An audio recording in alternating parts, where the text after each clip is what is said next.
Kigaye akusakira ag'ebyobufuzi. Muga sayansi ne tekinologiya nange Joanita Mbabazi agafa ku muntu wa bulijjo nange Madeleine Lapke. Agava mu kooti nange Eka Ronald. Nga bwe gali nange Joan Comfort Agazu. Agafa mu Parliament nange Kisaakye John.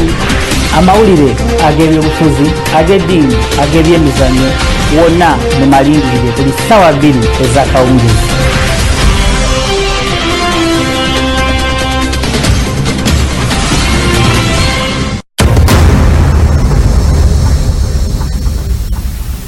Weewaawo kyaddaaki bakansala abakyala okuva munisipaali y'e Nansana abataalondebwa mu mwezi ogwa March balondeddwa olunaku olwaleero.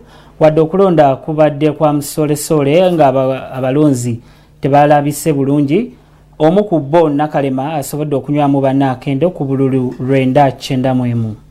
Okulonda kwa kansala omukyala akiikirira Westward Zone Nansana kwa Jam Kigoye Wezinge nga 9 omwezi ogwokusatu 2016 oluvannyuma lw'ekitongole eky'ebyokulonda okuzuula okuwanyisiganya mu bubonero bw'ebibiina obweyoleka ku bukonge obulonderwako.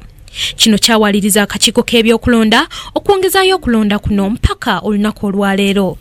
Okulonda kwa leero kubadde kwa lusoobo ddala ku Masengere polling station ng'ebintu ebirondebwamu ng'amabaafu birabiddwako nga bikalu ddala. Abalondesa abamu bategeezezza nti omuwendo gw'abalonzi okuba omutono kyekuusiza ku kuba nti abalonzi abasinga bakoowa ebyokulonda olw'emivuyo egyeyoleka mu kulonda okwakaggwa ate nga amawulire g'okulonda tegasaasaanyiziddwa kimala.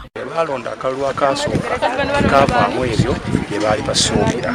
Abantu bagamba tuli mu kukola byaffe twali tukalinze luli nga 9 mu gwokusatu tekajja badde tetumanyi nti oba kanaakomawo. Ekivudde mu election fatigue wabakoowu.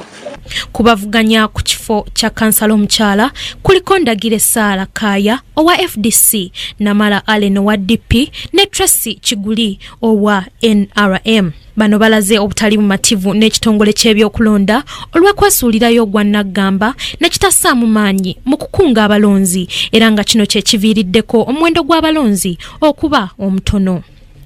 Abalonzi tebajumbidde kulonda kuno olw'ensonga abadde ekiseera ky'okulonda kye baali beetekerateekera nga kyayita ku kyaggwako. Akalulu katuyisiza bubi nnyo. Tufiiddwanya ebiseera byaffe n'abantu akalulu balaga nti bakakoze ki bakakooye.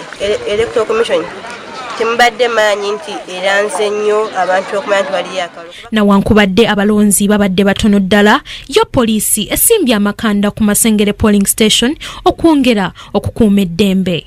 Kinajjukirwa nti okulonda kw'abakansala abakyala kwasazibwamu gye buvuddeko. Weewaawo nga kusiddwamu olunaku olwaleero wadde nga tekujjumbiddwa nga bwe gubadde gusuubirwa. Ku lwa Kingdom TV, Madeleine Lapke, amalingiriro.